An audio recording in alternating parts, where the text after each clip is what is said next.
नमस्कार फ्रेंड्स, हमारे YouTube channel steps towards ड्रीमे তোমাদের সকলকে স্বাগত জানাই। দেখো, আগামী পরশু আমাদের এসএলএসটির পরীক্ষা হতে চলেছে। তো সুতরাং প্রায় বেশিরভাগ টপিক আশা করি আমাদের প্রত্যেকের কমপ্লিট হয়ে গেছে, এবং যদি কারো কমপ্লিট না হয়ে থাকে তারা অবশ্যই রিভিশনের পজিশনে পৌঁছাও, আর বেশি কোনো কমপ্লিট করার ইচ্ছা রেখে লাভ নেই, ঠিক আছে। তো আমি আজকে বেশ কয়েকটা কথা বলবো এবং তার সাথে সাথে আজকে ফাইনাল রিভিশন দেবো, ঠিক আছে। অর্থাৎ পুরো জিনিসটা হালকা হালকা যে সমস্ত জিনিসগুলো দরকার আছে সেই সমস্ত জিনিস সম্পর্কে বলে দেবো। তো আজকে আমি মেনলি ভিডিওটা করতে এসেছি বিশেষ কিছু পড়ানোর জন্য নয়, বেশ কয়েকটা কথা বলার জন্য। তো দেখো, সর্বপ্রথম আমাদের যেটা জেনে রাখতে হবে সেটা হচ্ছে কি না, আমাদের 60 মার্কসের কোশ্চেন। তো সুতরাং এই যে এখানে যে জিনিসটা আমরা সবসময় মাথার মধ্যে রাখবো, আমাদের কিন্তু নাম্বার অফ কোশ্চেন হচ্ছে 60 এবং টাইম হচ্ছে 90 মিনিট। আমি নিজের এক্সপিরিয়েন্স থেকে বলছি, সেই নিজের এক্সপিরিয়েন্সের আন্ডারে যে আমি বহু পরীক্ষা দিয়েছি। তো বহু পরীক্ষার মধ্যে যখন আমরা কোনো কম্পিটিটিভ এক্সাম দিই তখন সেখানে কিন্তু এই 90 মিনিট টাইমের মধ্যে আমাদের 100 কোশ্চেন সলভ করতে হয়। কিন্তু যেমন এনটিপিসির ক্ষেত্রে বা অন্যান্য যে সমস্ত পরীক্ষাগুলো আছে সেই সমস্ত পরীক্ষার ক্ষেত্রে 100 কোশ্চেন সলভ করতে হয়, কিন্তু তার মধ্যে 4টা টপিক থাকে, ম্যাথ, জিআই, জিকে এবং ইংলিশ থাকে, বা কোনো জায়গায় ইংলিশটা থাকে, কোনো জায়গায় থাকে না। তো সুতরাং সেখানে ম্যাথ একটা পার্ট, যেখানে জিকে টার্মটা খুব সহজে আমরা অ্যান্সারগুলো করে দিতে পারি, ফ্র্যাকশন অফ সেকেন্ডের মধ্যে অ্যান্সার হয়ে যায়, ঠিক আছে। তো সুতরাং সেখানে জিকের টাইমটা ম্যাথে কভার আপ করতে পারি। তো আমাদের এখানে 90 মিনিটের মধ্যে 60 অর্থাৎ 60টা ম্যাথ করতে হবে। তো সুতরাং এখানে আমাদের সময়টা খুবই গুরুত্বপূর্ণ, এটা হচ্ছে সব থেকে ইম্পর্টেন্ট ভাইটাল পয়েন্ট। আমি শুধুমাত্র ম্যাথমেটিক্সের কথা বলতে চাইছি। এমনটা না হয় যে 60টা কোশ্চেনের জন্য প্রথম 30টা কোশ্চেন করতে গিয়ে এত পরিমাণ টাইমটা আমি ওখানে কনজিউম করে ফেললাম যে বাকি 30টা কোশ্চেন হয়তো সহজ থাকার কারণে কিন্তু আমি অ্যাটেম্প করতে পারলাম না। এই জিনিসটা যেন কখনোই না হয়, ঠিক আছে। তো সর্বপ্রথম একটা জিনিস খেয়াল করব যে আমাদের এই 60টা কোশ্চেনই সমান গুরুত্বপূর্ণ। তো যেন এই 60টা কোশ্চেন আমি দেখার বা কমপ্লিট করার মতো কোনো সময় যেন পেয়ে থাকতে পারি, এই জিনিসটা আমরা মাথার মধ্যে রাখবো। 2 নম্বর একটা জিনিস রাখবো, সেটা হচ্ছে কিনা এই 90 মিনিট টাইমটার একটা সৎ ব্যবহার করতে হবে, ঠিক আছে। তো তার মানে এই 60-এর মধ্যে 60 অ্যান্সার করা কারো পক্ষেই পসিবল নয়। তো এই কারণের জন্য আমি একটা কথা বারবার বলে রাখছি, সেটা হচ্ছে কি না, আমাকে 60-এ 60 করতে হবে সেটা ফ্যাক্ট নয়, আমাকে কিছু ছেড়ে আসতে হবে, ঠিক আছে। আর এই জিনিসটা, এই টেন্ডেন্সি যদি কারোর মধ্যে থাকে তাহলে সেই উইনার হবে। আর কেউ যদি নিজস্ব ইগো নিয়ে বসে থাকে যে হ্যাঁ আমাকে যে কোনো উপায় এই কোশ্চেন আমি আগে করে এসেছি, যেমন সাপোজ আমি এক্সাম্পল দিচ্ছি theory of equation. Theory of equation খুব সহজ একটা টপিক, এর উপর বেস করে হয়তো বেশিরভাগ স্টুডেন্টই আছেন যারা কি করবে না, ওই থিওরি অফ ইকুয়েশনটা কমপ্লিট করার চেষ্টা করবে, বা থিওরি অফ ইকুয়েশন থেকে অঙ্ক আসলে অঙ্কটা করে দেওয়ার চেষ্টা করবে। কিন্তু দেখা গেলো সেখানে এমন একটা অঙ্ক দিয়ে দিল, সেই অঙ্কটা আমরা সেই মুহূর্তে করতে পারলাম না, ঠিক আছে। তখন ইগোর উপর ভরসা করে লাভ নেই, আমাকে কিন্তু সেই অঙ্ক স্কিপ করে নিয়ে পরবর্তী একটা অঙ্কের দিকে এগিয়ে যেতে হবে, ঠিক আছে। তো সুতরাং টাইমটা কোনো মতেই কনজিউম বেশি করা চলবে না, যাতে আমাদের পরবর্তীতে টাইমটা শর্টেজ হয়। আশা করি জিনিসটা বোঝাতে পারলাম। এই জিনিসটা মাথার মধ্যে আমরা সবাই রাখবো, এখানে বোঝানোর কিছু নেই। সবাই আমরা অনেক পরীক্ষা দিয়েছি এবং সবারই আশা করি যে যার নিজের মতো করে ভালোভাবে পরীক্ষা দিতে পারবে। তো সবসময় একটা জিনিস, অতিরিক্ত টেনশনের কোনো কারণ নেই, কারণ আমাদের ম্যাথমেটিক্স এমন একটা জিনিস যেখানে টেনশন নিলে অঙ্ক করা খুব চাপের ব্যাপার হয়ে যাবে, ঠিক আছে। তো ফ্রি মাইন্ডে আমাদের এক্সাম দিতে হবে। আর একটা কথা, বারবার একটা কথা বলে রাখি, এই 60 কোশ্চেনের মধ্যে 60 আউট অফ 60 এই টেন্ডেন্সি রাখবে। অবশ্যই কিছু ছেলে মেয়ে আছে যাদের ফুল প্রচুর প্র্যাকটিস আছে, তারা অবশ্যই একটু হাই মানে তোমার একটা রাখতেই পারে যে আমরা হয়তো 60-এর মধ্যে 55টা বা 56টা করে আসবো, কিন্তু এটা খুব কম সংখ্যক স্টুডেন্ট থাকবে। বেশিরভাগই এই 3 মাসের মধ্যে যারা কমপ্লিট করার চেষ্টা করেছে তাদের ক্ষেত্রে কিন্তু 60-এ 60 বা 60-এর মধ্যে 55 প্লাস এই করাটা একরকম টাইপের দুর্বোধ্য কাজ। তো সুতরাং যেটা সম্ভব নয় তার উপর এক্সপেকটেশন রাখাটা সব থেকে বেশি ক্ষতিকারক জিনিস, যা তোমাদেরকে চাকরি পেতেও দেবে না বা চাকরি পাওয়ার পথে বাধা সৃষ্টি করবে। তো সুতরাং মাইন্ড ক্লিয়ার করে মোটামুটি 40টা কোশ্চেন অ্যাটেম্প করে সবাই চলে যাবে, যেন 40টা হলে তুমি একদম মন থেকে দিল খুশ থাকতে পারো, ঠিক আছে। তো সুতরাং দেখবে তখন যদি 40টা কোশ্চেনের অ্যাটেম্প নিয়ে যাও, তখন একটা জিনিস খেয়াল করা যাবে যে আমি যদি একটা দুটো মাঝখানে স্কিপ করি, সেটা আমার মাথার উপরও খুব একটা বেশি প্রেসার পড়বে না। আমি বলছি না তোমাদেরকে 40টাই করতে, অবশ্যই 60-এর মধ্যে 60টাই করে আসো, কারণ 60-এর মধ্যে 60টা করে আসাই দরকার, করে তো আসতেই হবে, কারণ সে ঠিক হোক বা ভুল হোক, যেহেতু নেগেটিভ মার্কিং নেই। কিন্তু আমি যেটা বলতে চাইছি যে 40টার টেন্ডেন্সি নিয়ে যাও, যাতে কি হয় না, যদি 2-4টা স্কিপ করা হয় তাহলে যেন মাইন্ডের উপর বেশি প্রেসার না পড়ে যায়, হ্যাঁ আমি তো আরও বাকিগুলো করছি। এতে আমার কি হবে না, মানে মাইন্ডের সেই মুহূর্তে আমার টেনশনটা কম হবে। এই কয়েকটা জিনিস আমার বলার ছিল। আর একটা কথা, লাস্ট একটা কথা বলছি, বেশি কিছু বলবো না। তো দেখো, পরবর্তী যে জিনিসটা আছে সেটা হচ্ছে 60 মার্কসের এক্সাম, 60 মার্কস, আর টাইমটা কিন্তু 90 মিনিট। তো এখানে একটা খুব খারাপ জিনিস আছে, সেটা বলে রাখছি, নো ওয়াচ, কোনো ওয়াচ থাকবে না, লিখে দিয়ে আছে ওখানে। অর্থাৎ তোমাকে হাত ঘড়ি কোনো রকম টাইপের, সে ইলেকট্রনিক মানে এমনি স্মার্ট ওয়াচ বলো বা নর্মাল ওয়াচ বলো, কোনো ওয়াচই ওখানে অ্যালাউ নেই, যেটা বলা আছে। এবার অ্যালাউ করবে কি না সেটা জানা যায় না। এবার দেখো তার উপর কি হয় না, এই যে টাইমটা খুব ফ্যাক্ট করে যায়। তো সুতরাং সেখানে একটু আধটু অসুবিধা হলো, যিনি ইনভিজিলেটর আছেন তার কাছে মোটামুটি মাঝে মাঝে টাইমটা জিজ্ঞাসা করবে, ঠিক আছে। আর প্রত্যেকটা স্কুলে টুলে দিচ্ছে, তো সুতরাং সেই ক্লাসরুমের মধ্যে ঘড়ি থাকবে না, এটাই স্বাভাবিক ব্যাপার। যদি থাকে তাহলে তো খুব ভালো জিনিস, ঠিক আছে।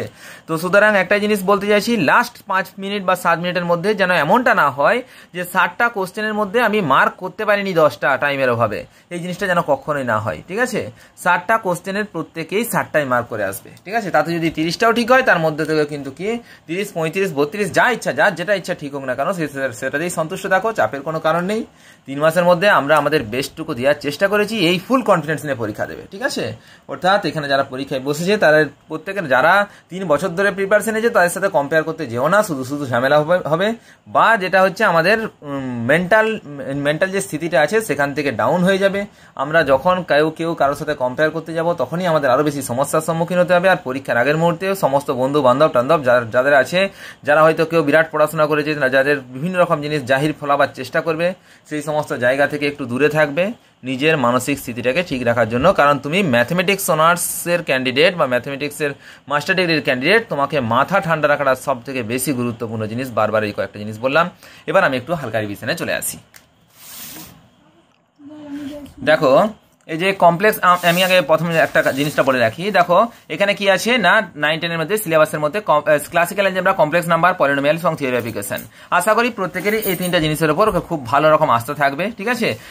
এবং এখান থেকে কোশ্চেন অ্যাটেম্প করা খুব সহজ আছে। পরবর্তী modern algebra, set, lesson, mapping, group theory, ring and field, vector space, matrix and determinant. এই যে এখান থেকে এই যে গ্রুপ থিওরির মধ্যে থেকে সাধারণত হোমোমরফিজম, অটোমরফিজম, নর্মাল সাবগ্রুপ, এই জিনিসগুলো একটু তুলনামূলক টাফ আছে, ঠিক আছে। হয়তো কোশ্চেন টোশ্চেন দিয়ে দিতে পারে, যার যেমনই প্রিপারেশন হয়েছে হোক না কেন, মোটামুটি ভাবে ওই জিনিসগুলো একটু ভালো করে দেখে যাবে। সেট, লেসন, ম্যাপিং থেকে পাতি কোশ্চেন আসবে, বিশেষ কোনো সমস্যার কিছু কারণ নেই। রিং ফিল্ড থেকে আশা করি আগেরবার কোনো কোশ্চেন আসেনি, এবারও যদি আসে তো ওই বেশ কয়েকটা সূত্র আছে, সেই সমস্ত সূত্রের উপর বেস করে কোশ্চেন পড়বে। ভেক্টর স্পেস থেকে বেসিস, ডাইমেনশন, ওই জিনিসগুলো একটু ভালো করে যেতে হবে। এবং তার সাথে সাথে ক্যালি হ্যামিল্টন থিওরেম এবং তার সাথে ওই আইগেন ভ্যালু, আইগেন ভেক্টর, এগুলো সম্পর্কে একটু ভালো করে দেখে যাবে। ম্যাট্রিক্স এবং ডিটারমিনেন্ট থেকে আমি অনেক অঙ্ক করে দিয়েছি, এগুলো সব হচ্ছে ম্যাথমেটিক্যাল টাইপের কোশ্চেন, এগুলো সব ক্যালকুলেটিভ, এগুলো আমরা চাইলেই করতে পারবো, এগুলো ব্রেনের ওপর প্রেসার ফেলবে না। পরবর্তী যেটা আছে জিওমেট্রি থেকে 2D পার্টটার মধ্যে আমি বেশিরভাগ প্রত্যেকে ফোকাস দিতে বলবো। দেখো আমি কিন্তু বারবার বলছি, এটা কিন্তু আমার পার্সোনাল ভিউ, এক্ষেত্রে কেউ এটা ভাবার কোনো দরকার নেই যে স্যার এই কোশ্চেনগুলো পড়েনি বা এই কোশ্চেনগুলো পড়েছে। এসএসসি কি কোশ্চেন করবে সেটা কমপ্লিটলি সেই জানে, আমরা কিছু জানি না। কিন্তু আমি এতদিন বললাম বা আমি পড়লাম, তো পড়ার মধ্যে থেকে আমার যেগুলো একটু কঠিন লেগেছে মনে হচ্ছে বা কোনো একটা জায়গা সহজ লেগেছে, যেটা সেই ব্যাপারে আমি তোমাদের সাথে একটু জাস্ট ডিসকাস করতে বসেছি। দেখো আমার যেটা কঠিন লেগেছে সেটা অন্য কারো সহজ লাগতে পারে। তো দেখো এখানে যেটা আছে জিওমেট্রিকে পেয়ার অফ স্ট্রেট লাইন, এটা থেকে মোটামুটি ভাবে কিছু যে সূত্রগুলো আছে ওগুলো একটু ভালো করে দেখে যেতে হবে। পেয়ার অফ স্ট্রেট লাইন কখন হবে, কখন কোনিক হবে, যে জিনিসগুলো আমি একটু আলোচনা করে দেবো যদিও, ঠিক আছে। পরবর্তী ক্ষেত্রে কি পোলার ইকুয়েশনটা একটু বেশ ভালো করে দেখে যাবে। L/R=1 - cos θ যে ফর্মুলা আছে সেই ফর্মুলার উপর বেস করে কিছু অঙ্ক পড়ার চান্স আছে।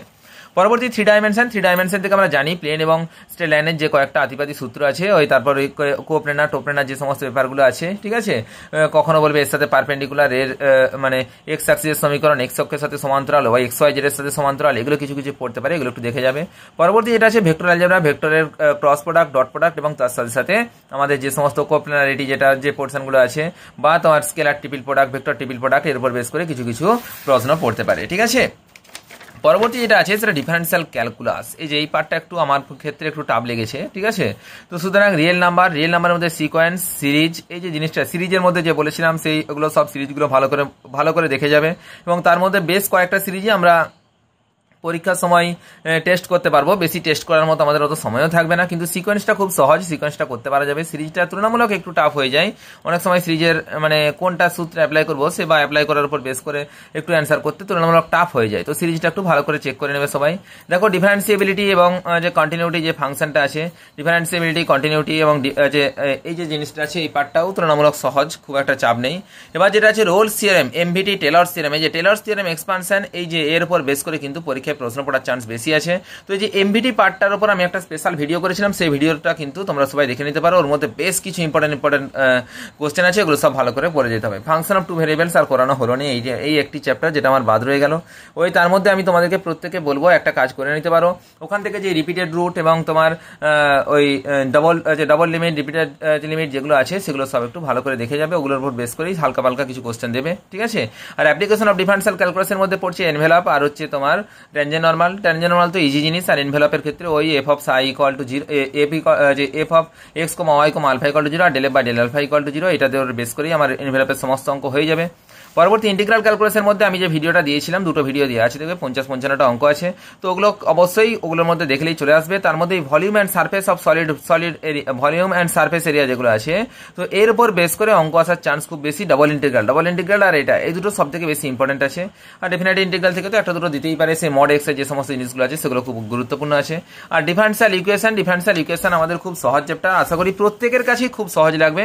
ডিফারেন্সিয়াল ইকুয়েশন খুব সহজ জিনিস, তো সুতরাং এই জিনিসগুলো একটু হালকা করে চেক করে নেবে। তার মধ্যে আমি বলবো প্রত্যেকে বেশি এক্সট্রা ফোকাস দিতে বলবো কি না, ওই অয়েলার্স মেথড, বার্নৌলিস ইকুয়েশন যেটা তোমার লিনিয়ার ইকুয়েশন, ক্লেরটস ফর্ম, এই কয়েকটা জিনিস, আর তার সাথে সাথে সিএফ এবং পিআই, এই দুটো জিনিসকে আমি বলবো। পরবর্তী যেটা আছে সেটা হচ্ছে এলপিপির মধ্যে আমি বলবো কি না, সব থেকে বেশি গুরুত্বপূর্ণ হচ্ছে সেই কনভেক্স সেট, কনভেক্স হাল, এই যে জিনিসগুলো ছিল সেটা, তারপর কি অপটিমাল সলিউশন, জিওগ্রাফিক্যাল সলিউশন যেটা ছিল, এবং তার সাথে সাথে কি না ওই যে সেই ডুয়ালিটি যে পোর্শনটা ছিল, ডুয়ালিটি, ঠিক আছে। আর ট্রান্সপোর্টেশন প্রবলেমের একটা দুটো সেই যে সূত্র ছিল, সেই সূত্রের উপর বেস করলেই হলো, আর বিশেষ কিছু মনে রাখার আমাদের দরকার নেই, ঠিক আছে। তো দেখো পরবর্তী যেটা আছে নিউমেরিক্যাল অ্যানালাইসিসের মধ্যে আমরা জানি নিউমেরিক্যাল ইন্টিগ্রেশনটা সব থেকে বেশি ইম্পর্টেন্ট। ওখানে ট্রাপিজয়েডাল রুল, সিম্পসন 1/3 রুল, তার যে এরর টেররগুলো ছিল সেগুলো খুব ইম্পর্টেন্ট। এবং তার সাথে সাথে numerical solution of the equation, bisection method, তারপর তোমার যে রেগুলার ফলসি মেথড, তার রাঙ্গাকুত আমাদের নেই, ঠিক আছে, বাইসেকশন, রেগুলার ফলসি, তারপর তোমার আছে এনআর মেথড, ইটারেশন মেথড, এই যে সমস্ত মেথডগুলো এগুলো সব একটু ভালো করে নিতে হবে। আর তার সাথে সাথে প্রবাবিলিটি, স্ট্যাটিস্টিক্স, এগুলো কিন্তু খুব ইজি জিনিস, ঠিক আছে। মিন, মিডিয়ান, মোডের একটু সূত্রগুলো সবাই ভালো করে দেখে যাবে। এবং তার সাথে সাথে প্রবাবিলিটি, যেগুলো আমাদের এইচএস এর প্রবাবিলিটির পোর্শন যেগুলো ছিল, সেই সমস্ত জায়গা থেকে একটা কয়েনকে টস করা হলো, তাসের ইয়ার থেকে করা হলো। তো সুতরাং এইগুলো, এই নর্মাল জিনিসগুলো আমাদের পড়লেই হবে। তো সুতরাং আমি একটা কথা বলবো লাস্টে, দেখো এই প্রবাবিলিটি, স্ট্যাটিস্টিক, নিউমেরিক্যাল, এলপিপি, বার ডিফারেন্সিয়াল ইকুয়েশন, ইন্টিগ্রাল ক্যালকুলাস, এগুলো কিন্তু খুব সহজ চ্যাপ্টার। কঠিনের মধ্যে আমার মতে যেটা আমার কাছে কঠিন লেগেছে, কঠিনের মধ্যে তুলনামূলক বা যেটা থেকে অ্যাটেম্প করাটা একটু বেশি টাফ হয়ে গেছে, সেটা হচ্ছে রিয়েল অ্যানালাইসিস পার্টটা, অর্থাৎ ডিফারেন্সিয়াল ক্যালকুলাসের এই পার্টটা। আর তার সাথে সাথে আমার যেটা একটু টাফ লেগেছে সেটা মডার্ন অ্যালজেব্রার এই পার্টটার মধ্যে থেকে একটু ঘুরিয়ে ফিরিয়ে একটু কোশ্চেন দিয়ে দিচ্ছে। তো সুতরাং এগুলো একটু ভালো করে দেখে যাবে, set, relation, mapping, group, ring, field. এবং তার সাথে সাথে যেটা সেটা হচ্ছে কি না ডিনামিক্স, এখানে যেহেতু লেখা নেই এটা ডিনামিক্স পার্টটা থেকে কিছু কোশ্চেন পড়ে যাচ্ছে ভিতর থেকে, ওগুলো একটু ভালো করে দেখে যাবে। আর তার সাথে আমি যেটা বলবো সেটা হচ্ছে 2 ডাইমেনশন, ঠিক আছে।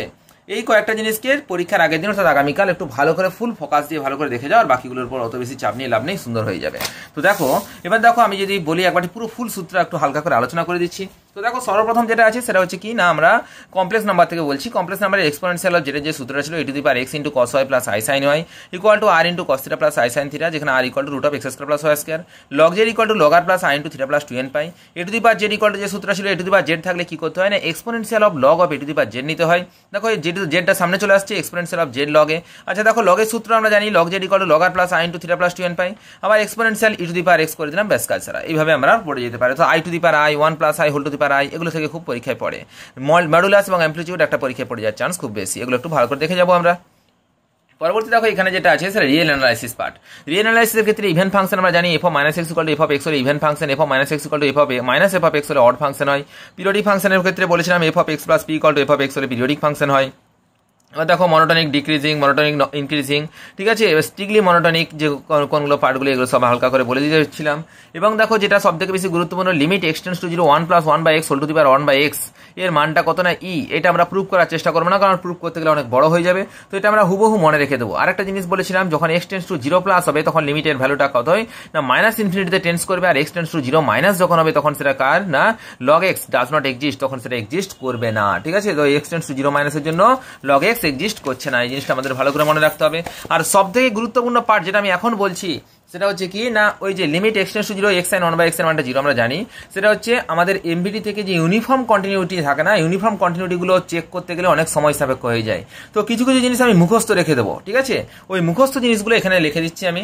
f of x equal to x square then f is uniformly continuous on -a to a, অর্থাৎ f of x যদি x স্কোয়ার থাকে তাহলে আমরা এটাকে একদম হুবহু মুখস্থ রেখে দেবো কি না, তখন সেটা ইউনিফর্ম কন্টিনিউয়াস হবে কোন ইন্টারভ্যালে না -a থেকে a ইন্টারভ্যালের মধ্যে সেটা ইউনিফর্ম কন্টিনিউয়াস হবে। আচ্ছা f of x যদি sin x হয় তখন সেটা কি না, আমরা জানি sin x এর কার্ভটা কি রকম না, এরকম পুরো একটা সোজা কন্টিনিউয়াস কার্ভ। তো সুতরাং sin x এর পিরিয়ডটা কত না 0 থেকে 2π এর মধ্যে থাকে। তো সুতরাং যখন কোনো একটা কার্ভ একাধারে কন্টিনিউয়াস এবং পিরিয়ডিক হচ্ছে তখন সেটা কি হয়ে যায় না, ইউনিফর্ম কন্টিনিউয়াস হয়ে যায়, ঠিক আছে?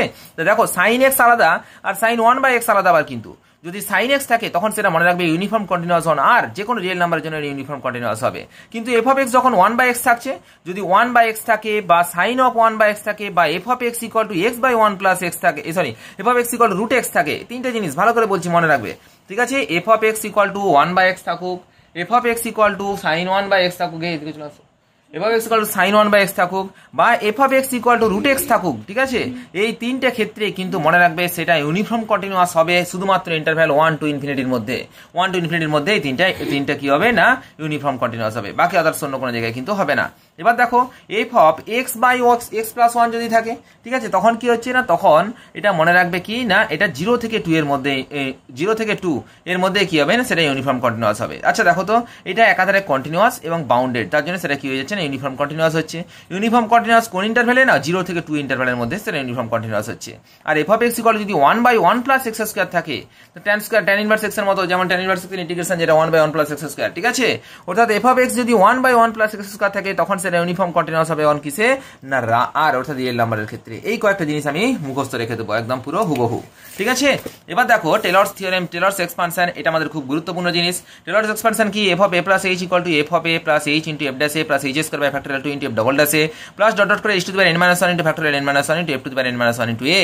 আচ্ছা এই টেলর্স থিওরেম এক্সপানশনের মধ্যে এই যে রিমাইন্ডার টার্ম খুবই গুরুত্বপূর্ণ, এটা আমাকে মনে রাখতেই হবে এনি হাউ। তাহলে দেখো এখানে কি মনে রাখার নিয়মটা আমি আরেকবার বলে দিচ্ছি। h to the power n minus 1 ছিল, তার মানে তার পরবর্তী টার্ম হবে কত না, h to the power n হবে। আর এখানে কি f to the power n minus 1 into a ছিল, এখানে কত হবে না, f to the power n হবে, ঠিক আছে? n minus 1 মানে তার পরবর্তী টার্ম তো n হবে। এবার দেখো a আছে, আমি কি করছি না, একজনকে নিমন্ত্রণ করে নিয়ে আসছি, কাকে না, থিটাকে। তো সুতরাং এখানে কি করলাম না, a প্লাস থিটা h চলে আসলো। যখনই আমি থিটাকে নিমন্ত্রণ করে নিয়ে চলে আসলাম তখনই আমার এখানে কি হবে না, 1 মাইনাস থিটা উপরে নামালাম, whole to the power n minus P. বুঝতে পারলে যে এখানে কি n মাইনাস 1 ছিল না, এখানে হয়ে যাচ্ছে কত না, 1 minus theta whole to the power n minus P, ঠিক আছে? এবার দেখো নিচে কত ফ্যাক্টোরিয়াল n মাইনাস 1 আছে, নিচে ফ্যাক্টোরিয়াল n মাইনাস 1 আনলাম, এই যে উপরে একটা পি নামালাম না, তার জন্য সামনে আরো একটা পি নামিয়ে দিলাম। তাহলে লাস্ট পর্যন্ত কি হলো না, h to the power n into 1 minus theta whole to the power n minus p into f to the power n এর into theta h divided by p into factorial n minus 1। এবার দেখো খুব গুরুত্বপূর্ণ জিনিস, এই যে এখানে যদি আমি p ইকুয়াল টু 1 পুট করে দিই, এই যে আর এন যে রিমাইন্ডার টার্মটা, রিমাইন্ডার টার্মে যদি p ইকুয়াল টু 1 পুট করে দিই তখন সেটা কি হয়েছে না, কচি ফর্ম অফ রিমাইন্ডার। আর যদি p equal to n put করে দিই তখন সেটা কি হয়ে যাচ্ছে, ল্যাগ্রাঞ্জিয়ান ফর্ম অফ রিমাইন্ডার। এটা খুব গুরুত্বপূর্ণ। এবার দেখো ম্যাক্সিমাম মিনিমাম ভ্যালু থেকে প্রশ্ন পড়তে পারে। ম্যাক্সিমাম মিনিমাম ভ্যালু যদি বলে তাহলে হচ্ছে y equal two f of x হচ্ছে একটা ফাংশন ধরে নিতে হবে। সেখানে আমি প্রথমে কি করবো না, f ড্যাশ x বের করবো, f dash x equal to 0 করবো, আর সরি প্রথমে দুটো জিনিস বের করে নেবো, f ড্যাশ x বের করে নেবো আর f ডবল ড্যাশ x বের করে নেবো।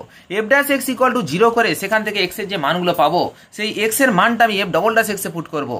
পুট করার পরে যদি দেখি যে f ডবল ড্যাশ x এর মানটা লেস দেন 0 হচ্ছে তখন সেটা ম্যাক্সিমাম ভ্যালু দেবে, যদি সেটা গ্রেটার দেন 0 হয় তখন সেটা মিনিমাম ভ্যালু দেবে। তা দেখো যদি তোমাকে বলে ম্যাক্সিমাম না মিনিমাম কোন ভ্যালু আছে, তখন আমরা সেক্ষেত্রে কি করবো না, এই যে ম্যাক্সিমাম ভ্যালু না মিনিমাম ভ্যালু এটা আমি চেক করবো। আর যদি তোমাকে শুধুমাত্র ম্যাক্সিমাম ভ্যালু বা মিনিমাম ভ্যালুটা বের করতে বলে, তাহলে এই যে এখানে x এর যে মানটা পেলাম সেই মানটা আমি y equal two f of x A put করে দিলেই আমার যে মানটা আসবে সেটাই হবে কি না, ম্যাক্সিমাম ভ্যালু অথবা মিনিমাম ভ্যালু, ঠিক আছে? আর যদি এখানে মনে রাখতে হবে যদি f ডবল ড্যাশ x এর মানটা ইকুয়াল টু 0 হয়ে যায়, লেস দেন 0 হলে ম্যাক্সিমাম ভ্যালু, গ্রেটার দেন 0 হলে মিনিমাম ভ্যালু, যদি লেস দেন ইকুয়াল টু 0 হয়ে যায় তাহলে সেটা ক্যান নট ডিটারমাইন, আমরা বলতে পারবো না যে এটা এই ক্ষেত্রে ম্যাক্সিমাম হবে কি মিনিমাম হবে। আশা করি জিনিসটা বোঝাতে পারলাম। এবার দেখো y equal to mod x এর একটা গ্রাফ খুব গুরুত্বপূর্ণ, y equal to mod of x minus 1 এর একটা গ্রাফ আর y equal to mod of x minus into plus x minus b এর গ্রাফ। এটা কেন গুরুত্বপূর্ণ না, y equal to mod x এর গ্রাফটা মনে রাখতে হবে একটা কারণে, কারণ এই যে 0 পয়েন্টে তার লোয়ার লিমিট আছে কিন্তু এর আপার উপরের দিকে কোনো রকম কোনো উপরের দিকে চলতেই থাকবে। তার মানে এই যে এই 0 পয়েন্ট অর্থাৎ অরিজিনে 0 পয়েন্টে x ইকুয়াল টু 0 পয়েন্টের মিনিমাম ভ্যালু আছে, ম্যাক্সিমাম ভ্যালু পাওয়া যাবে না।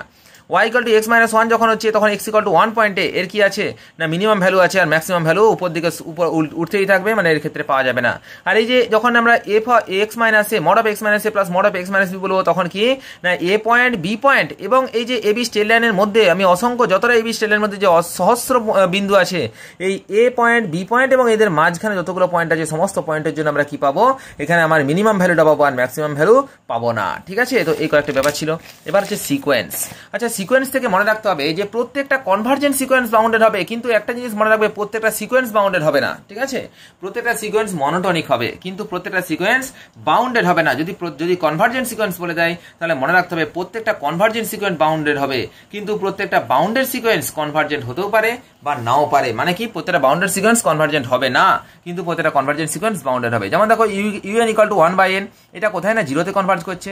তো সুতরাং এর মধ্যে আমরা দেখতে পাচ্ছি লোয়ার বাউন্ড 0 আপার বাউন্ড 1, তার মানে কি এটা একটা বাউন্ডেড সিকোয়েন্স। আমরা দেখো u n equal to -1 whole to the power n যদি করি, তার মধ্যে দুটো টার্ম আসছে, একটা -1 প্লাস 1 -1 প্লাস 1, এটা কি শুধুমাত্র অসিলেট করছে, কোনো একটা নির্দিষ্ট পয়েন্টের দিকে মার্চ করছে না বা কনভার্জ করছে না। দ্যাট মিন্স এটা হচ্ছে কি না বাউন্ডেড বা নট কনভার্জেন্ট। এবার দেখো যদি কোনো একটা সিকোয়েন্স আনবাউন্ডেড সিকোয়েন্স হয় তবে অবশ্যই সেটা কি হবে না নন কনভার্জেন্ট হবে, অর্থাৎ সেটা কনভার্জেন্ট করবে না। ঠিক আছে, কারণ আমি একটা জিনিস বললাম আনবাউন্ডেড সিকোয়েন্স, আনবাউন্ডেড হলে কি তাকে সিকোয়েন্স বলতে পারবো না? অবশ্যই বলতে পারবো।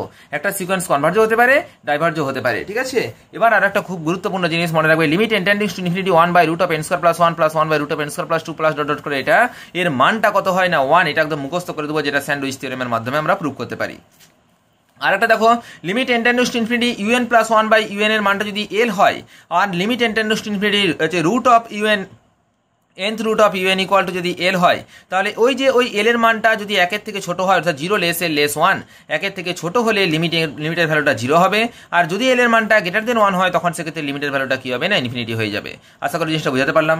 পরবর্তী যেটা আছে সেটা হচ্ছে মনোটনিক সিকোয়েন্স। মনোটনিক সিকোয়েন্স কাকে বলছে না মনোটনিক ইনক্রিজিং যদি হয় সেটা হচ্ছে f of n + 1 greater equal to fn, আর মনোটনিক ডিক্রিজিং যদি হয় তাহলে সেটা কি হবে না f of n + 1 less equal to fn। এবার একটা সূত্র আছে দেখো, যদি একটা সিকোয়েন্সের দুটো সাব সিকোয়েন্স দুটো ডিফারেন্ট লিমিট পয়েন্টে কনভার্জ করে, তখন সেই সিকোয়েন্সটা অবশ্যই কি হবে না ডাইভার্জেন্ট সিকোয়েন্স হবে। যেমন দেখো an একটা সিকোয়েন্স, এর মধ্যে a2n টা কনভার্জ করছে 3 তে আর a2n + 1 টা কনভার্জ করছে 1 এ। অর্থাৎ যদি তোমার দুটো সাব সিকোয়েন্স যদি একটা এটা কি ইভেন নাম্বারের সিকোয়েন্স, এটা অড নাম্বারের সিকোয়েন্স, যদি দুটো আলাদা পয়েন্টে কনভার্জ করে, তখন সেক্ষেত্রে কি হবে না এই সিকোয়েন্সটা ডাইভার্জেন্ট সিকোয়েন্স হয়ে যাবে। ঠিক আছে, এবার সিরিজের মধ্যে দেখো, সিরিজের মধ্যে আমরা সর্বপ্রথম যেটা মনে রাখবো সেটা হচ্ছে কি না geometric progression 1 + a + a² + aq + a⁴ plus dot dot করে এটা।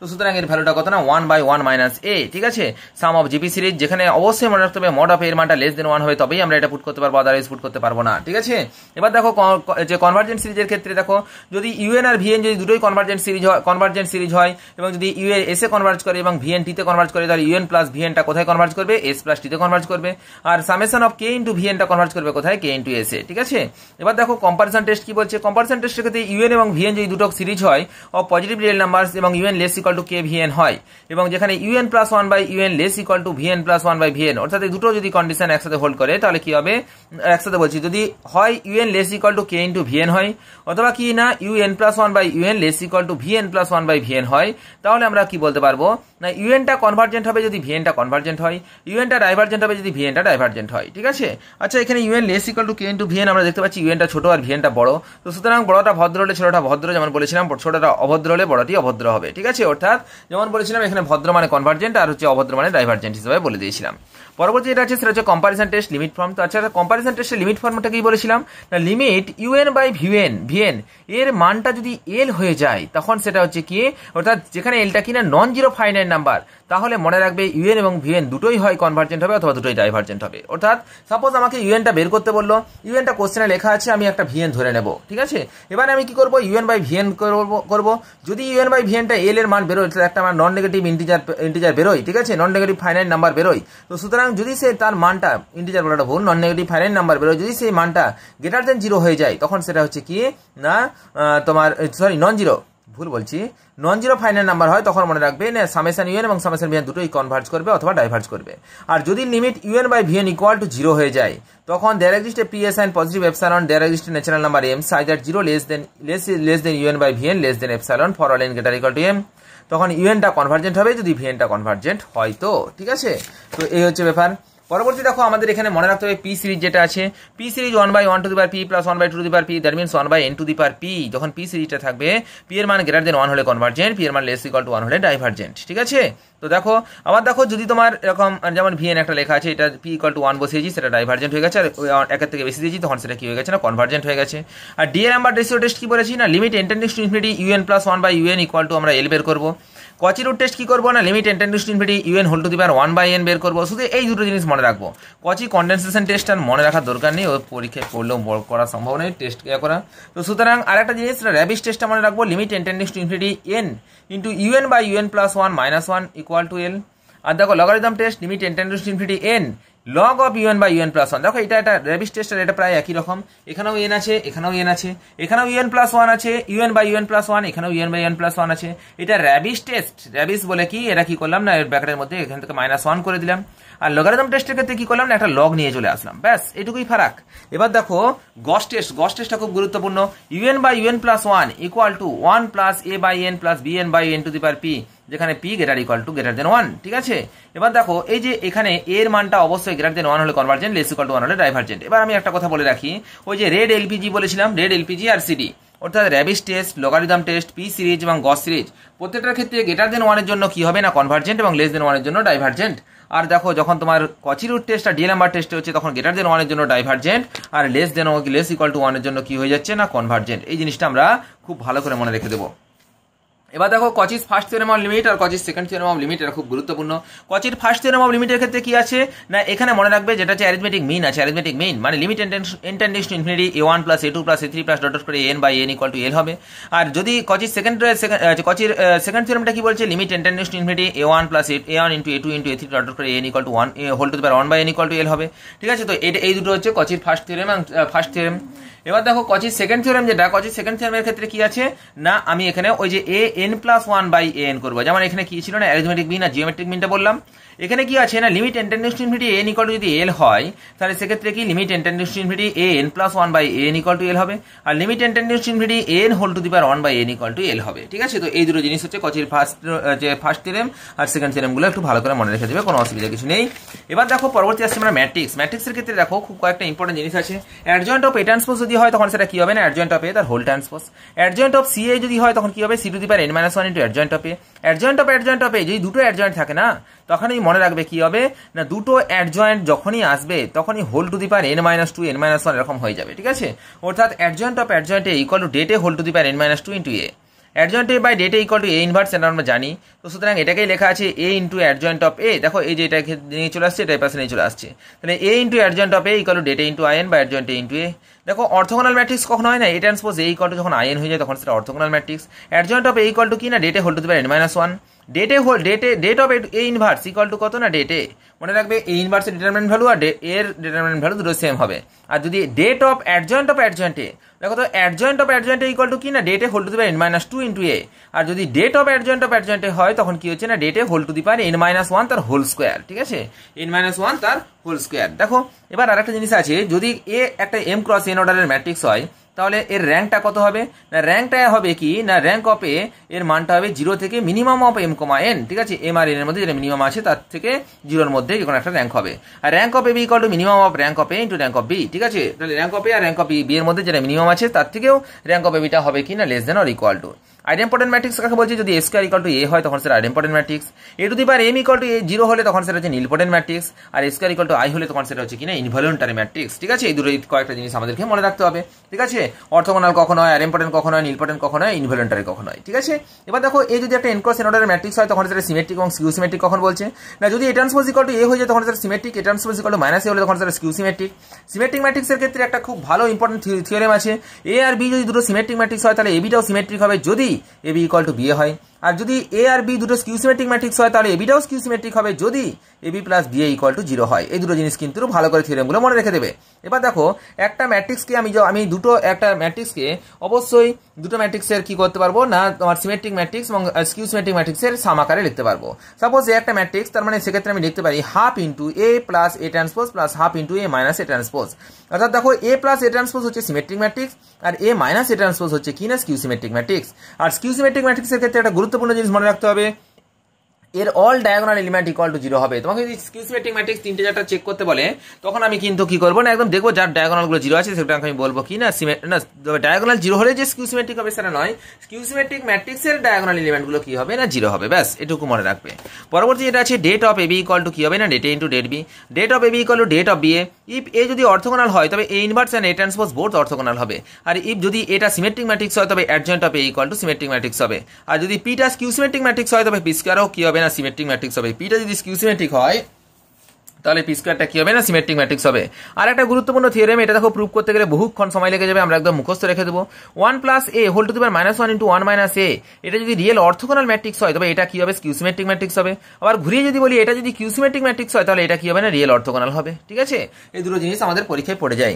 Rank of A equal to rank of A transpose, এর র্যাঙ্কও যা হবে এ ট্রান্সপোজের র্যাঙ্কও কিন্তু সেম হবে। এবার দেখো x equal to B system of linear equation যদি বলে, লিনিয়ার ইকুয়েশনকে দুই ভাগে ভাগ করবে, একটা হোমোজিনিয়াস একটা নন হোমোজিনিয়াস। হোমোজিনিয়াস ইকুয়েশন মানে কি যেখানে বি ইকুয়াল টু 0, আর নন হোমোজিনিয়াস মানে যেখানে বি নট ইকুয়াল টু 0। আচ্ছা এখানে আবার দুটো জিনিস আছে, একটা ট্রিভিয়াল সলিউশন একটা নন ট্রিভিয়াল সলিউশন। আচ্ছা যদি আমার ডেট অফ এর মানটা ইকুয়াল টু 0 হয়ে যায় তখন সেটা নন ট্রিভিয়াল সলিউশন। আর যদি ইনফাইনাইট নাম্বার অফ সলিউশন, আর যদি ডেট অফ এর মানটা নট ইকুয়াল টু 0 হয়ে যায়, det of A not equal to 0, তখন সেটা কি হয়ে যাচ্ছে না ট্রিভিয়াল সলিউশন। কি কিসের ক্ষেত্রে না এখানে হোমোজিনিয়াস ইকুয়েশনের ক্ষেত্রে অর্থাৎ বি ইকুয়াল টু 0 ক্ষেত্রে।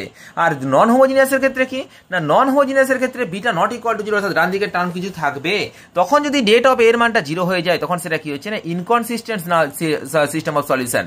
ঠিক আছে, অর্থাৎ আর যদি ডেট অফ এর মানটা নট ইকুয়াল টু 0 হয় তখন সেখানে সেটাকে আমরা বলবো কি না কনসিস্টেন্স। তো এই যে ডেট অফ এর মানটা নট ইকুয়াল টু 0 হওয়ার পর যদি দেখি যে কি না যদি আর ইকুয়াল টু এন হয়ে যায় তখন সেক্ষেত্রে ইউনিক সলিউশন হবে।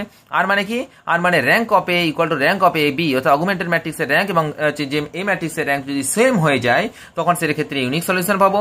আর যদি অগুমেন্টেড যদি আর লেস দেন এন হয়ে যায় তখন সেক্ষেত্রে কি হবে না ইনফাইনাইট নাম্বার অফ সলিউশন পাবো। এই জিনিসটা আমাদের ক্ষেত্রে খুব গুরুত্বপূর্ণ।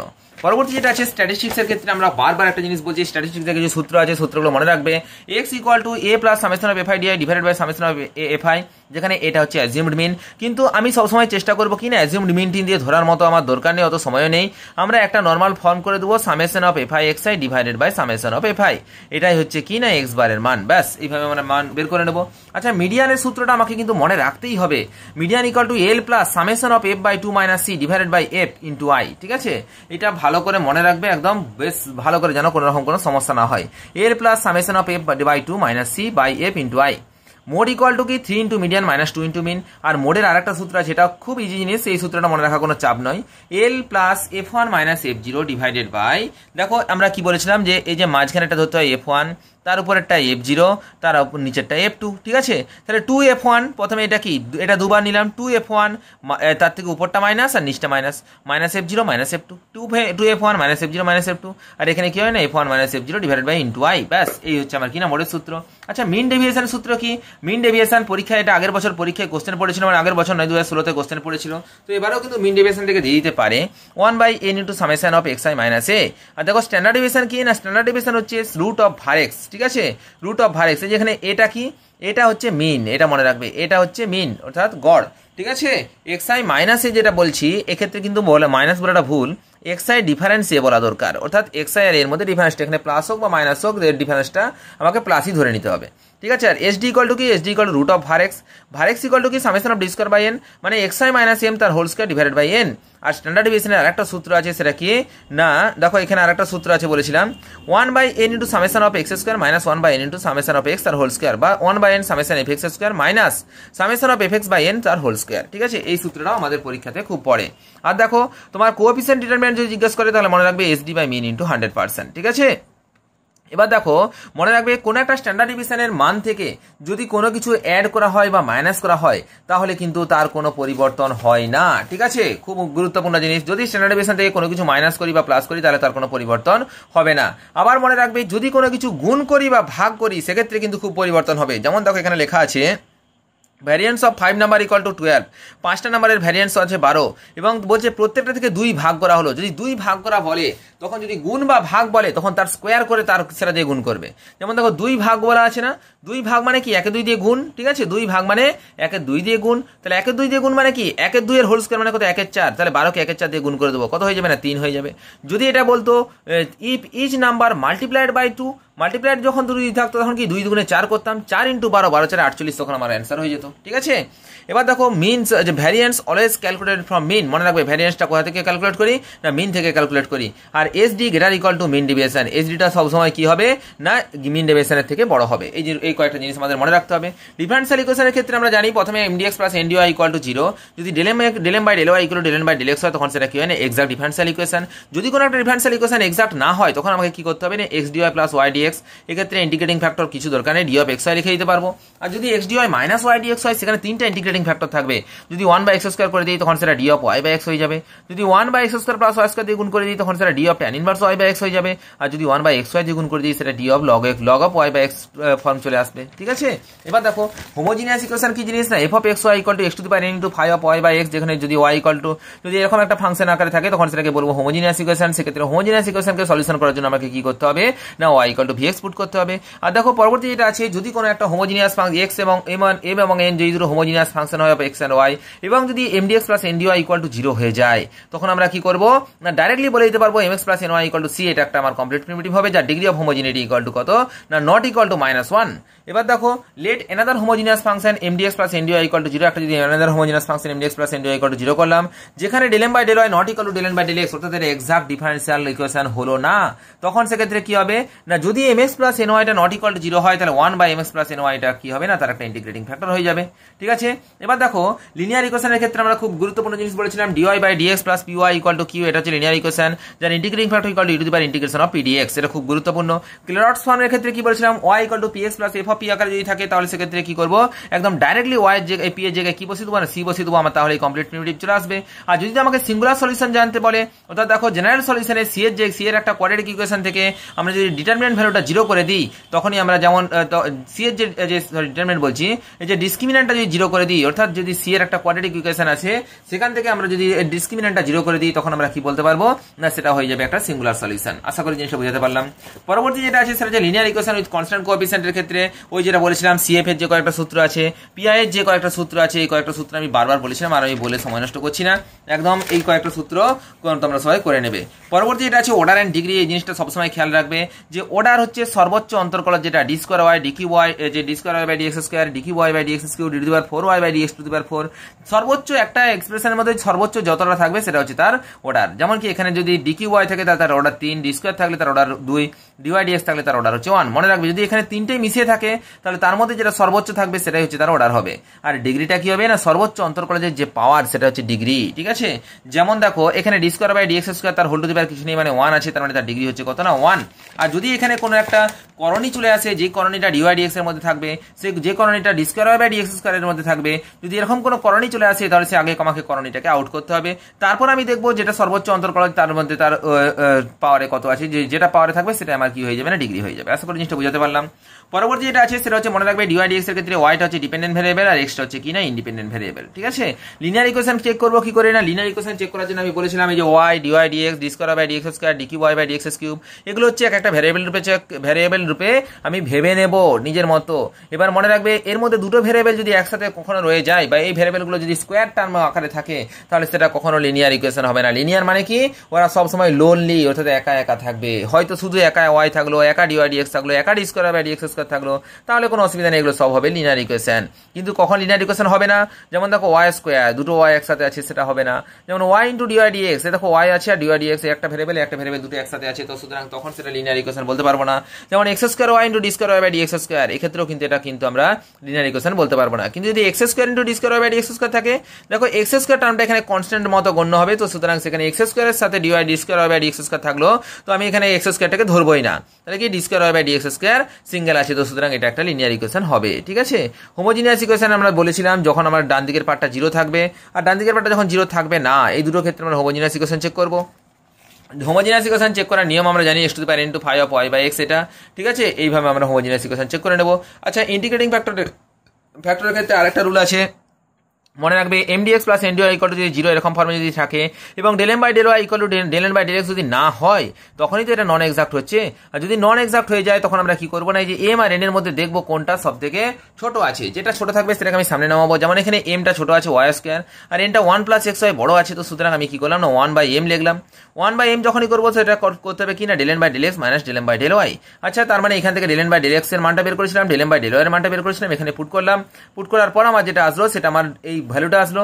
এবার আমাকে ইন্টিগ্রেটিং ফ্যাক্টর বের করতে গেলে কি করতে হবে না ই টু দি পাওয়ার এই যে টার্মটা আছে সেটা ইন্টু ডিওয়াই, যেহেতু ওয়াই আছে তো সুতরাং ডিওয়াই করলাম। যদি এখানে এক্স থাকতো তখন কি করতাম না ই টু দি পাওয়ার ইন্টিগ্রেশন এটা ইন্টু ডিএক্স ব্যাস। যেমন দেখো সেকেন্ড নম্বর একটা অঙ্ক করেছি, সেখানে ইন্টিগ্রেটিং ফ্যাক্টর এটা 1 by n into sum del m by del y minus del n by del x, এর মানটা কত বেরিয়েছে না 2x বেরিয়েছে। যেখানে এক্স থাকার জন্য এটা কি হলো ইন্টিগ্রেটিং ফ্যাক্টর হচ্ছে E to the power integration of 2x into DX. আশা করি জিনিসটা বোঝাতে পারলাম, কোনো অসুবিধা কিছু নেই। এবার দেখো 2D কিছু সূত্র আছে। 2D ক্ষেত্রে আমি বলেছিলাম ওই যে x equal to x dash cos theta minus Y dash sine theta, y equal to y dash cos theta plus x dash sine theta.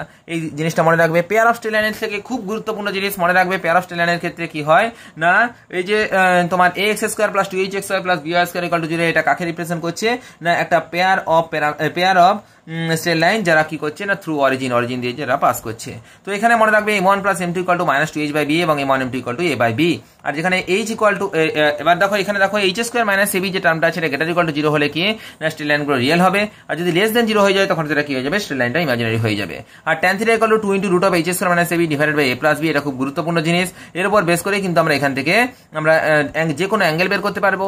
এবং এছাড়া আমরা জানি যে h square minus ab equal to যদি 0 হয়ে যায় তখন আমরা বলবো এরা কোইনসাইড করেছে, আর যদি a plus b equal to 0 হয়ে যায় তখন তারা কি করবে না পারপেন্ডিকুলার আছে। ঠিক আছে, এই দুটো জিনিস মনে রাখবে। আর দেখো pair of straight line perpendicular straight line যদি হয় px square plus 2q square plus r square equal to 0, তার পারপেন্ডিকুলার স্ট্রেট লাইন কি হবে না rx স্কয়ার, p এর জায়গায় r এর জায়গায় p এক্সচেঞ্জ হয়ে যাবে, rx স্কয়ার প্লাস থাকলে মাইনাস হয়ে যাবে, মাইনাস থাকলে প্লাস হয়ে যাবে, তাহলে কি না minus 2qxy plus r p square equal to 0। আচ্ছা, বাইসেক্টরের ইকুয়েশন কি হয় না x square minus y square divided by a minus b equal to xy by h। আর এই যে সবথেকে গুরুত্বপূর্ণ জিনিস জেনারেল ইকুয়েশন অফ সেকেন্ড ডিগ্রিটা কখন আমার একটা পেয়ার অফ স্ট্রেট লাইনকে রিপ্রেজেন্ট করবে, কখন সেটা প্যারাবোলাকে রিপ্রেজেন্ট করবে, কখন সেটা হাইপারবোলাকে, কখন সেটা ইলিপসকে রিপ্রেজেন্ট করবে। আচ্ছা, আমি কি প্রথমে কি বের করলাম না ডেল্টা বের করলাম, delta equal to a h g h b f g f c। আর দেখো এখানে ডি লেখা আছে, দেখো এটার আমি নাম অন্য কিছু দিতে পারি, ঠিক আছে, ইচ্ছা মতো একটা ধরে নিলাম, suppose D equal to H square minus A B. আচ্ছা, এবার দেখো ডেল্টা ইকুয়াল টু যদি 0 হয়ে যায় তখন সেটা পেয়ার অফ স্ট্রেট লাইনকে রিপ্রেজেন্ট করবে, আর যদি ডেল্টা নট ইকুয়াল টু 0 হয় তখন সেটা কাকে রিপ্রেজেন্ট করবে না একটা কনিককে রিপ্রেজেন্ট করবে। এবার সেই কনিকটা কি হবে প্যারাবোলা হবে না হাইপারবোলা হবে না ইলিপস হবে, সেটা বুঝবো কি করে না এই যে এটা ডি এর উপর ডিপেন্ডেন্ট, এই ডি এর মান যদি গ্রেটার দেন 0 হয়ে যায় তখন সেটা হাইপারবোলা, লেস দেন 0 হলে ইলিপস এবং ইকুয়াল টু 0 হলে সেটা কি হয়ে যাবে না প্যারাবোলা। পোলার ইকুয়েশন খুব গুরুত্বপূর্ণ জিনিস, তো মনে রাখবে পোলার ইকুয়েশনের ক্ষেত্রে স্ট্রেট লাইনের ইকুয়েশন আমাকে মনে রাখতে হবে, সার্কেলের ইকুয়েশন মনে রাখতে হবে, আর কনিকের ইকুয়েশন মনে রাখতে হবে। স্ট্রেট লাইনের ক্ষেত্রে সূত্র কি 1 by r equal to a cos theta plus b sin theta, এটা একটা, বা r into cos of theta minus alpha equal to p, যেখানে p হচ্ছে কি না পারপেন্ডিকুলার ডিসটেন্স। ঠিক আছে, এই দুটো জিনিস আমরা কি মনে রাখবো না স্ট্রেট লাইনের ক্ষেত্রে মনে রাখবো। সার্কেলের ক্ষেত্রে কি হচ্ছে না সার্কেলের ক্ষেত্রে সূত্র আছে r square minus 2cr into cos of theta minus alpha plus c square minus a square, যেখানে এই যে a মানে কি না রেডিয়াস, আর এই যে c আলফা এটা হচ্ছে কি না তার সেন্টার। ঠিক আছে, এবার বলছে যদি কোনো একটা সার্কেল পোল দিয়ে পাস করে তখন তার ইকুয়েশন কি হবে না r equal to 2a cos of theta minus alpha. এই যে r equal to 2a cos of theta minus alpha যদি হয় তখন তার সেন্টারটা কোথায় হচ্ছে না সেন্টারটা হচ্ছে দেখো a আর a আলফা পয়েন্টে, আর তোমার রেডিয়াসটা কত না রেডিয়াসটা অবশ্যই a আছে। আর দেখো কোনিক সেকশনের ক্ষেত্রে আমরা জানি 1 l by r equal to 1 minus e cos theta, যেখানে এলটাকে কি বলা হয় না এলটা হচ্ছে সেমি লেটাস রেক্টাম, আর ইটাকে কি বলা হচ্ছে না ইসেন্ট্রিসিটি। আচ্ছা, সেমি লেটাস রেক্টাম বিভিন্ন ক্ষেত্রে বিভিন্ন রকম হয়, প্যারাবোলার ক্ষেত্রে সেমি লেটাস রেক্টামের মান কত না 2a, আর আদার্সের ক্ষেত্রে অর্থাৎ ইলিপস বা হাইপারবোলার ক্ষেত্রে সেমি লেটাস রেক্টামের মান কত না b স্কয়ার বাই a, এটা আমরা মনে রাখতে হবে। এবার দেখো যদি এই যে 1 l by r equal to 1 minus e cos theta আছে, এই এর মানটা যদি ইকুয়াল টু 1 হয়ে যায় তখন প্যারাবোলা, লেস দেন 1 হলে ইলিপস এবং গ্রেটার দেন 1 হলে সেটা হচ্ছে হাইপারবোলা। ঠিক আছে, এবার দেখো তিনটা স্ট্রেট লাইন পরস্পর কনগ্রুয়েন্ট হবে, তার শর্ত কি না তাদের ডেড ভ্যালুটা মানটা কোএফিসিয়েন্টের ডেড ভ্যালুর মানটা আমার কি হতে হবে না 0 হতে হবে ব্যাস। পরবর্তী এটা আছে distance between two straight line, দুটো স্ট্রেট লাইনের মধ্যে দুটো প্যারালাল স্ট্রেট লাইনের মধ্যে যদি আমাকে ডিসটেন্স বের করতে বলে তখন কি করবো না c1 মাইনাস c2 করে দেবো ডিভাইডেড বাই রুট অফ হচ্ছে এই যে যেটা লেখা আছে না দুটো স্ট্রেট লাইনের মধ্যে ডিসটেন্স, তার মানে কি এখান থেকে বের করবো c1 divided by root of আছে a1 square plus b1 square, এটা বের করবো c2 divided by root of a2 square plus b2 square ব্যাস c2 বাই এটা মাইনাস c1 বাই এটা করে দিলেই आंसर আমার হয়ে গেল। ঠিক আছে, এবার দেখো সার্কেলের ইকুয়েশন আমরা জানি x square plus y square plus 2gx plus 2a5 plus c equal to 0, যেখানে সেন্টার হচ্ছে মাইনাস g মাইনাস f এবং রেডিয়াস হচ্ছে root of g square plus f square minus c।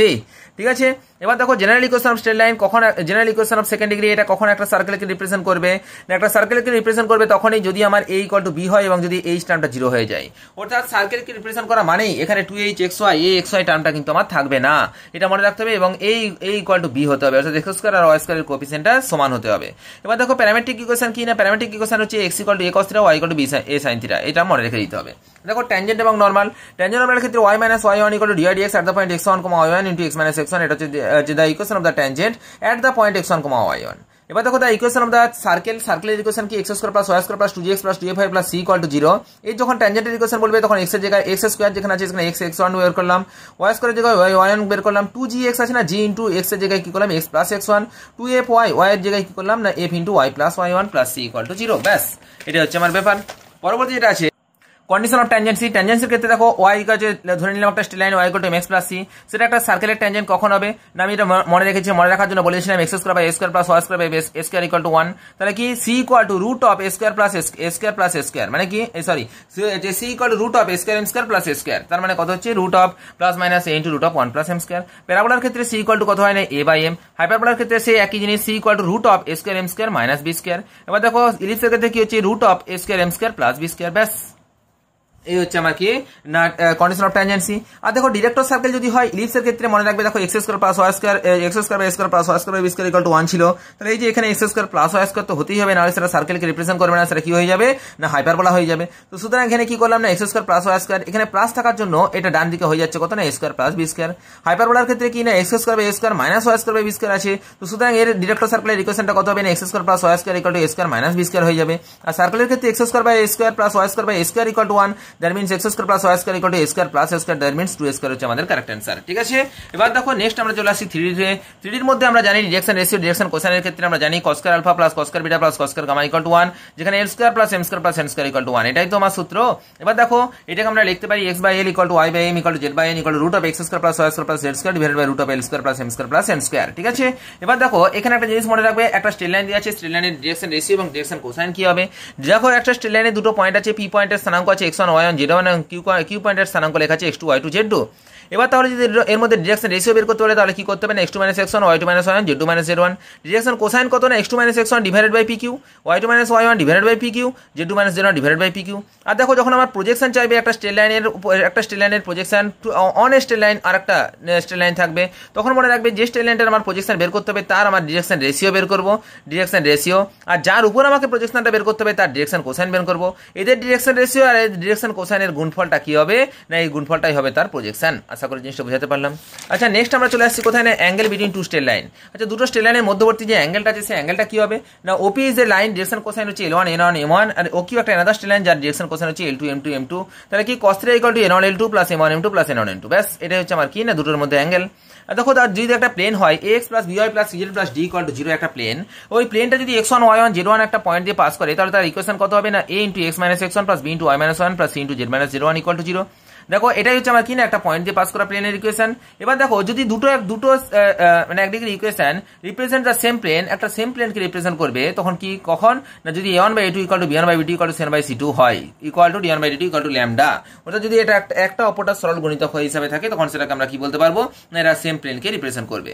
এবার দেখো the equation of the plane parallel to X axis, যদি X অক্ষের parallel বলে তখন সেক্ষেত্রে এক্সটা থাকবে না, ওয়াই জেড টার্ম সম্বলিত টার্ম থাকবে, ওয়াই অক্ষের প্যারালাল মানে ওয়াইটা থাকবে না, জেড অক্ষের প্যারালাল মানে জেডটা থাকবে না। এবার দেখো যদি বলে যে equation of the plane parallel to xy plane, xy প্লেনের সাথে যদি প্যারালাল থাকে, xy প্লেনের প্যারালাল হচ্ছে z equal to constant, yz প্লেনের প্যারালাল হচ্ছে x ইকুয়াল টু কনস্ট্যান্ট এবং xz প্লেনের প্যারালাল হচ্ছে y ইকুয়াল টু কনস্ট্যান্ট। পরবর্তী যেটা আছে অ্যাঙ্গেল বিটুইন টু প্লেন, দুটো প্লেনের মধ্যে যদি অ্যাঙ্গেল বলতে বলে তো দেখো একটা প্লেনের ইকুয়েশন লেখা আছে a1x plus b1y plus c1z plus d1 equal to 0, another plane হচ্ছে a2x plus b2y plus c2z plus d2 equal to 0। তাদের মধ্যে যদি অ্যাঙ্গেল জিজ্ঞাসা করে তাহলে cos θ ইকুয়াল টু কি করবে না a1 a2 plus b1 b2 plus c1 c2 divided by root of a1 square plus b1 square plus c1 square into root of a2 square plus b2 square plus c2 square. এবার দেখো when perpendicular দেন যদি এরা পরস্পর perpendicular হয় তার means cos θ equal to 90 degree, তার মানে a1 a2 plus b1 b2 plus c1 c2 equal to 0। আবার দেখো যদি প্যারালাল হয় তখন আমরা কি লিখতে পারবো a1 by a2 equal to b1 by b2 equal to c1 by c2। ঠিক আছে, এবার দেখো distance of a point from the plane, একটা পয়েন্ট থেকে একটা প্লেনের যে ডিসটেন্স যদি বের করতে বলে তাহলে আমরা কি করবো ওই পয়েন্টটাই প্লেনের মধ্যে পুট করে দেবো, দিয়ে divided by root of a square plus b square plus c square. ব্যাস এই হচ্ছে ব্যাপার।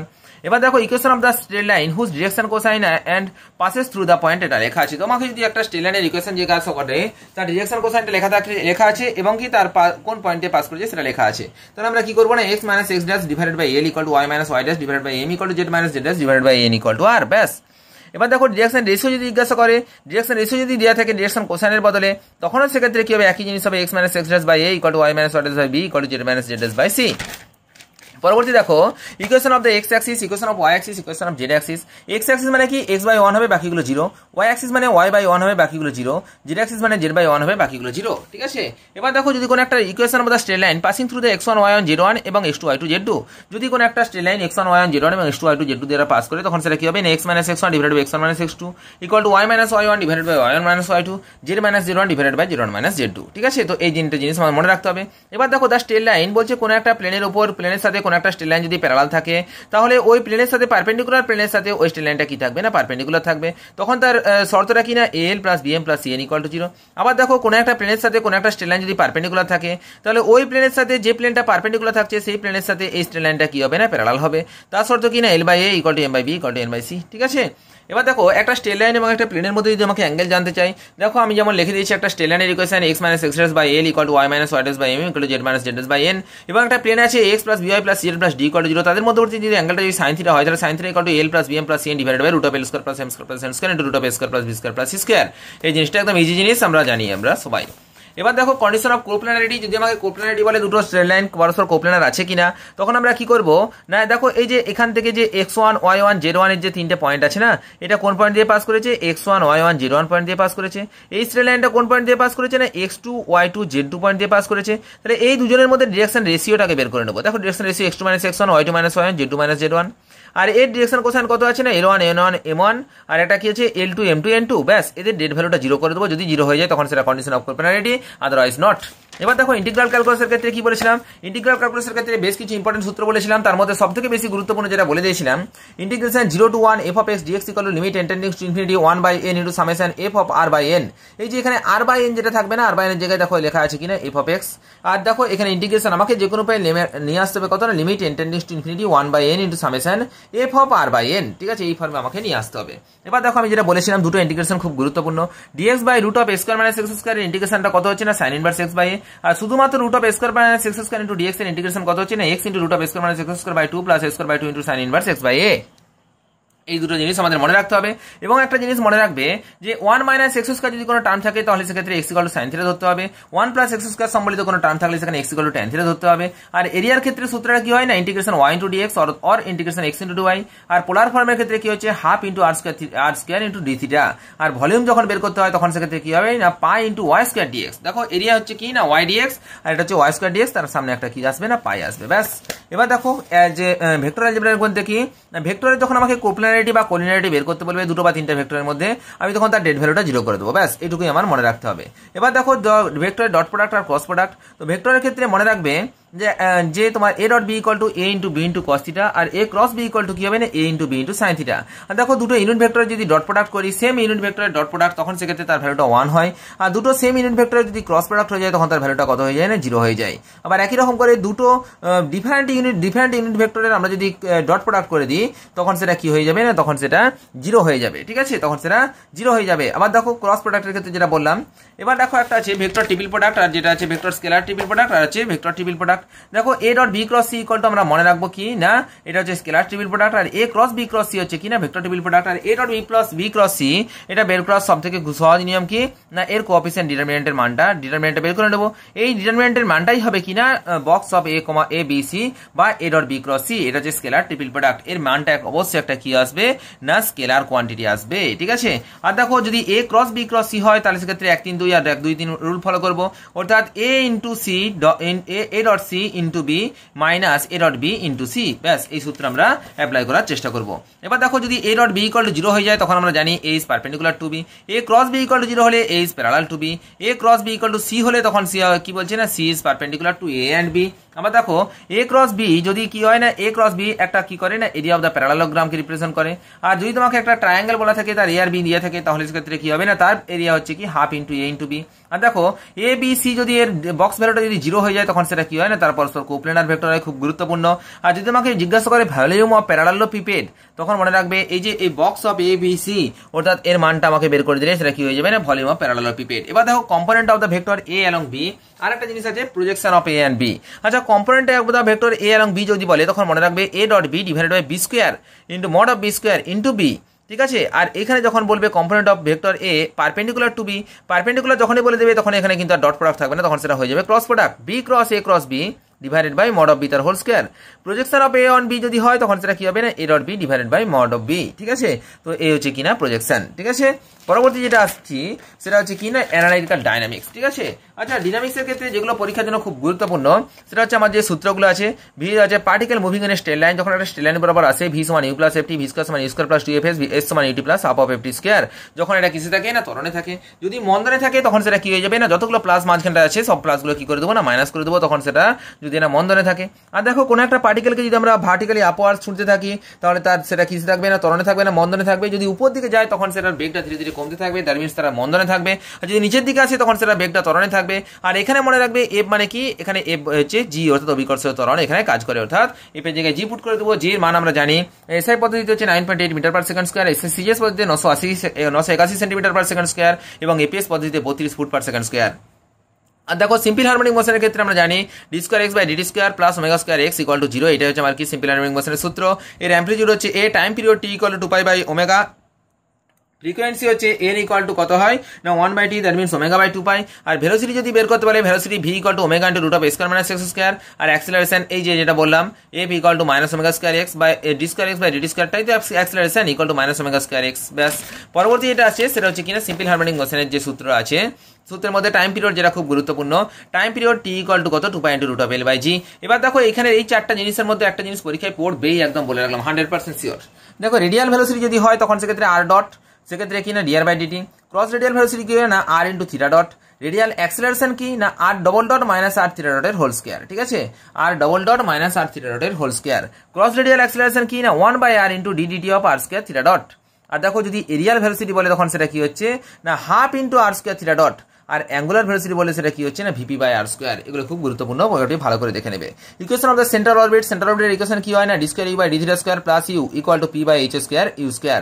এটা সেন্টার অরবিটের ইকুয়েশন। পিটাল ফর্ম কি না H square by P Q into DPDR equal to P, H square by P Q into DPDR equal to P.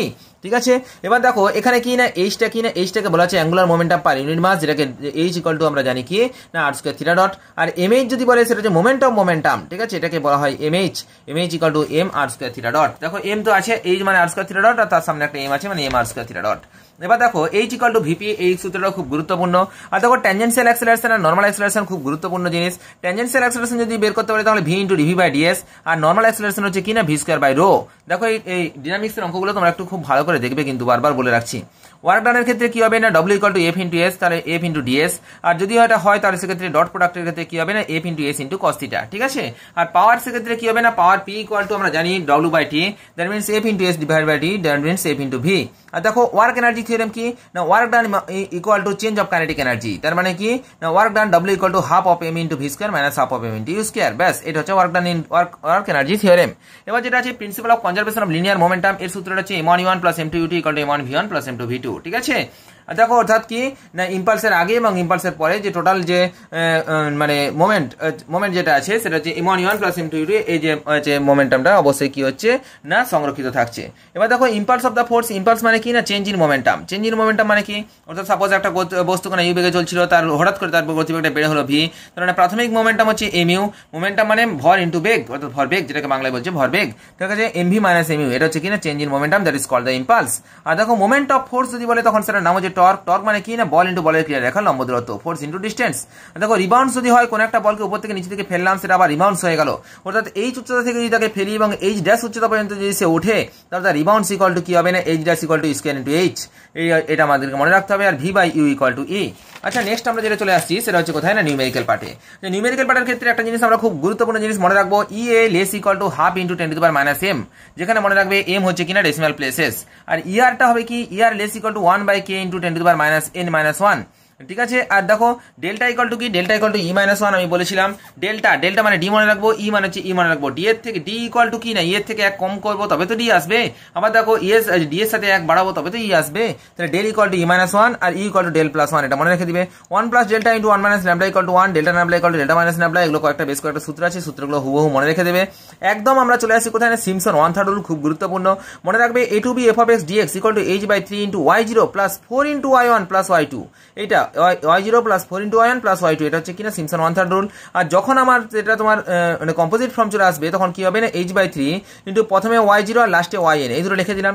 এবার যেগুলো অড টার্ম আছে, অড টার্ম তার দেখো অড টার্মের সাথে কত গুণ আছে না 4 গুণ আছে, অর্থাৎ 4 into y1 plus y3 plus y5 plus dot dot করে চলে আসছে। আর যেগুলো ইভেন টার্ম থাকবে y2 প্লাস y4 প্লাস যেগুলো থাকবে সেগুলোর মধ্যে কত হবে না 2 গুণ হবে। তার মানে কি না এটা আমার কি না composite form of the Simpson one third rule. আর ট্রাপিজয়েডাল রুলের ক্ষেত্রে কি হবে না x0 to x1 f of x dx equal to কি হবে না h/2 into y0 plus y1, ঠিক আছে। এটা হচ্ছে ট্রাপিজয়েডাল রুলের নর্মাল ফর্ম। আর যখন আমার কম্পোজিট ফর্ম আসবে তখন কি হবে না একদম ফার্স্ট টার্ম আর লাস্ট টার্মটাকে আলাদা করে দেবো, h/2 into y0 plus yn করে দেবো, আর মাঝখানে যতগুলো টার্ম আছে তার সাথে 2 গুণ করে দেবো, 2 into y1 plus y2 plus y3 করে ডট ডট করে yn-1, ঠিক আছে।